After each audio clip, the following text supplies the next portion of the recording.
भाव के कारण वही क्रिया भोजन कर रहा है एक अज्ञानी व्यक्ति और ज्ञानी व्यक्ति, उसी क्रिया से वो पाप कर्म का बंध कर रहा है और ज्ञानी उसी क्रिया से पुण्य बंध का कारण बन रहा है। एक व्यक्ति बाथरूम में नहा रहा है फ्रेश होने के लिए और एक व्यक्ति बाथरूम में नहा रहा है अभिषेक करने के लिए। दोनों के भाव में कितना अंतर है।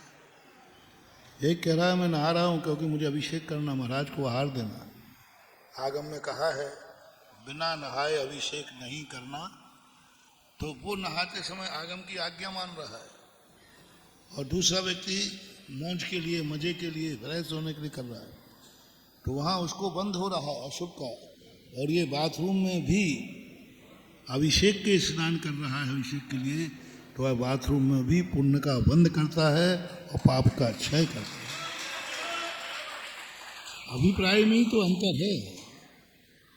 एक दिन हमने प्रश्न में कहा था कोई भी चीज में मात्र आपको अभिप्राय बदलना है। आपने मकान बनाया, अभिप्राय बदलना है, रहने के लिए बनाया, बढ़िया बेडरूम बनाया, बढ़िया डाइनिंग बनाई, सब बनाया, ये बंद का कारण है। उसी में भाव आया, बोले मकान क्यों बना रहे हो? बोले हमारे गुरुजी आएंगे तो क्या हम गुरुजी किराए के मकान में आहार कराएंगे? हमारे गुरुजी आएंगे तो क्या सड़क पे आहार कराएंगे? नहीं, हमारे गुरुजी आएंगे तो हम खुद मकान में महाराज को आहार कराएंगे। और हमने अलग से इतने मात्र से हमने पूरी जिंदगी भर तुम्हें आहार देने का पुण्य लगेगा। मकान बनाते समय आप सब डिस्कशन करते हो, परिवार बैठ के डिस्कशन करते हो, बच्चों को भी बैठालते हो, सब अपनी सलाह देते हैं। उसके लिए मैं कोई ऐतराज नहीं कर रहा हूँ, बस एक कोई आवाज उठा दे भाई नक्शा तो सब ठीक बना है, पहले बताओ महाराज जी आ गए तो महाराज जी कहाँ खड़े होके आहार लेंगे, उनका उजेला वाला कमरा कहाँ है?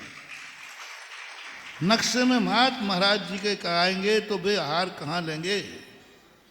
महाराज जी आएंगे तो क्या वो जीने से आ जाएंगे? अंधेरा है, महाराज को आहार को कहाँ खड़े करेंगे? वो व्यवस्था बताओ। यदि ये मन में भाव रख करके तुमने मकान बनाया है तो जिंदगी में किसी भी महाराज का आहार ना हो, प्रतिदिन आहार करने का पुण्य तुम्हारे खाते लगेगा। क्योंकि आपने बनाते समय क्या ध्यान रखा? महाराज के आहार होगा। और किसी महिला ने कह दिया यदि महाराज रहने की व्यवस्था, आहार की व्यवस्था नहीं बन सकती है, जाओ मुझे इस मकान में नहीं रहना है। काय का मकान है बिल्कुल। इतने मात्र से जैन दर्शन बड़ा उदार है, उसी चीज में इतना सा मात्र विकल्प किया। वो मकान तुम्हें परिग्रह नहीं है, वो मुनिराज को आहार कराने वाला चौका का घर है। सोचते ही बदलना है, और बदलना क्या है।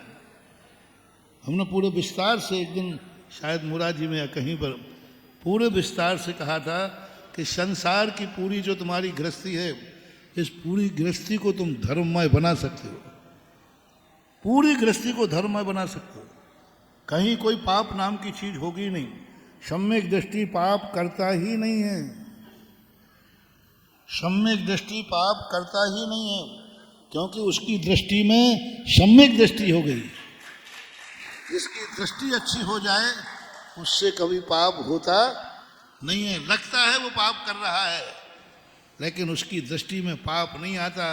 और पाप के पीछे भी धर्म छुपा रहता है, इसलिए वो धर्म का अधिकारी। जैसे मैंने अभी स्नान की बात कही, ऐसा